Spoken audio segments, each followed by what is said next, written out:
So what was one of the first sorts of projects you were working on at the Foreign Office, Dad? The first department I was in, called Mutual Aid Department, MAD for short. Very correctly named, I think, because it broke up at the end of 1958 and I joined it in 57 in January. What we were trying to do, since we had refused to go to the Treaty of Rome, we didn't sign in 1957, and so that same year we tried to set up a rival organisation to the common market. It was composed of the northern European countries, Sweden, Denmark, Norway, Iceland, Britain, and somebody else. And we called it the European Free Trade Association. And we trying to set up a common market of the northern European countries. And so it was there that I met two very competent officers, two first secretaries in the third room, who could speak French and German, who knew the common market backwards. They knew all the thing about the Treaty of Rome. And that was where I learnt what the other government departments did, the Treasury, the Board of Trade, and all the other Whitehall departments that were dealing with European matters. And it was terribly instructive. I did learn a lot. Well, we tried very hard, and we kept in touch with the common market. We sent telegrams, even the head of the department would send telegrams, the Foreign Office sent to Brussels and the rest to try and negotiate this thing so we could live side by side. Until December 1958, when the French Foreign Minister, Couve de Murville, said, no, we have nothing to do with EFTA, forget it. And that was the end of EFTA.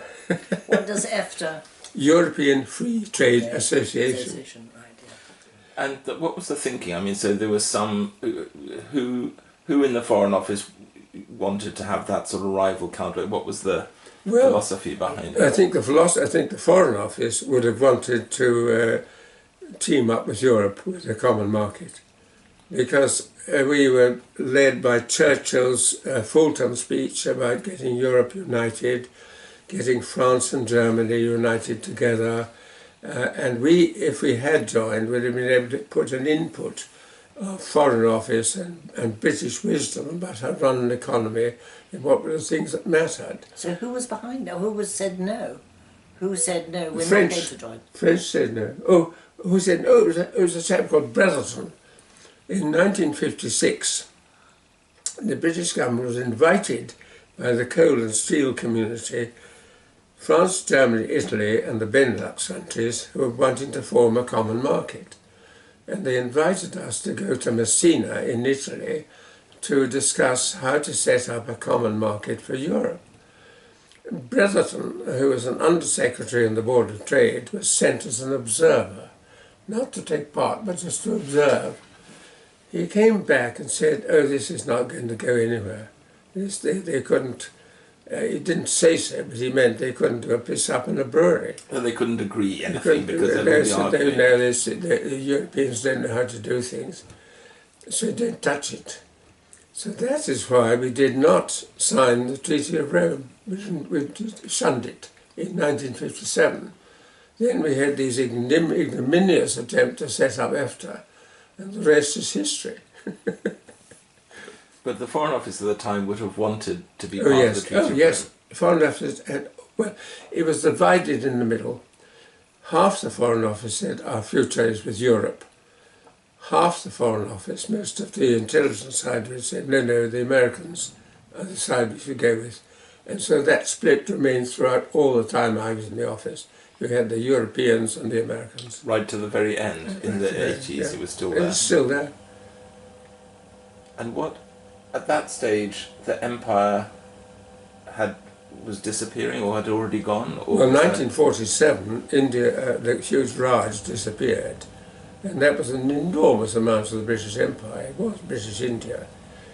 And we were left with about 16 or 17 independent territories that we gradually made independent. And the Africans went off by 63. Was there a sense of sort of decline at that time in the Foreign Office that No, they were very... lost his empire, not found a role yet, sort of? Yes, remember Dean Acheson said the British have lost an empire but not found a role. Did it feel like that in the Foreign Office? There was certainly, but because of the split between the Europeans and the Americans.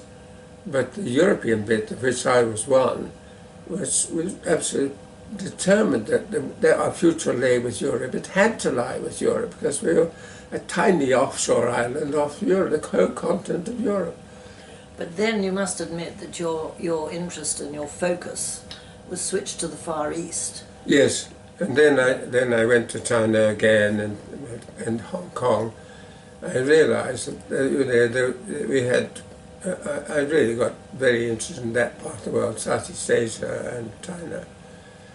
And I could see how a united Europe could be helpful for a united China and Asia, you see, which is happening now. Mm.